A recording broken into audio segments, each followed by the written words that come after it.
Episode 26, Henry Ford and Westinghouse.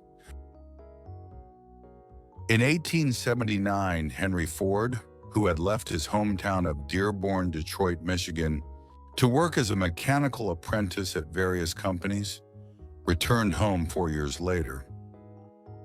In 1882, he got a job as an apprentice steam engine engineer at Westinghouse.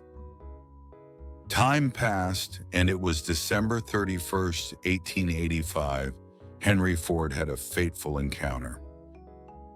Henry Ford attended a New Year's Eve party held in Greenfield, near Dearborn, where he lived. And there he met Clara Alla Bryant, his sister's 18-year-old friend. Henry Ford, who fell in love at first sight, embarked on a courtship campaign for Clara Bryant and finally won her heart.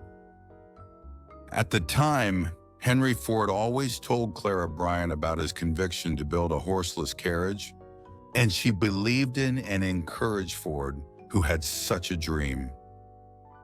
Henry Ford truly loved her for that, and Clara Bryant trusted Ford. In 1886, 23-year-old Henry Ford received 80 acres of land and a house from his father, gaining independence, and officially began working as an engine engineer at Westinghouse. Westinghouse recognized Henry Ford as a skilled steam engine engineer. However, there's an important aspect to note about Westinghouse. The company Westinghouse originally held technology related to all aspects of railroads. Through successful business expansion, the company later showed interest in railway signals and developed air brakes and electrical signaling systems. In the 1880s, the dominant electrical system in the United States was direct current, but several alternating current systems were being developed in Europe. Westinghouse showed interest in these AC electrical systems and established an electrical system in Pittsburgh in 1885, developing an alternating current generator with constant voltage with the help of 3 American electrical engineers.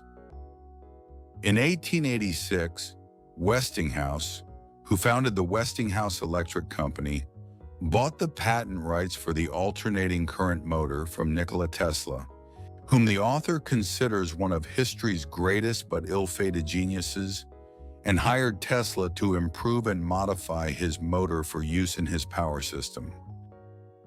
Thomas Alva Edison, who had previously been a pioneer in direct current electricity and had employed Nikola Tesla, openly expressed strong resentment towards Nikola Tesla, the master of alternating current. As Westinghouse's AC power system was about to enter the American market, Edison and his proponents immediately expressed distrust of AC power. To publicize the dangers of AC electricity, they electrocuted small animals like cats in the streets using devices like electric chairs powered by AC. They also revealed that the standard Westinghouse AC generator was being used as the official means of executing death sentences in New York State. Edison and Tesla, these historical figures with such a relationship, were soon to meet Henry Ford, who would later become the world's first billionaire. Ford, who joined Westinghouse, became a steam engine engineer and was manufacturing the widely used steam engines of that time. Though Ford had realized his childhood dream, he was still a wolf hungry for knowledge. One day, while manufacturing steam engines, he heard an unfamiliar sound from somewhere. The sound came from an engine, but it was clearly not a steam engine. Ford, whose curiosity was piqued, sought out the source of the sound, and it was coming from an engine factory called Eagle, located next to Westinghouse, where Ford worked at the time. Coincidentally, there was a colleague at the Eagle factory who was friendly with Ford, and with his guidance, Ford found the engine that had piqued his curiosity. It was an Otto engine. Upon seeing the Otto engine, an internal combustion engine, which was a completely different form from external combustion engines, Ford once again set another goal in his life and began acquiring knowledge about the auto engine.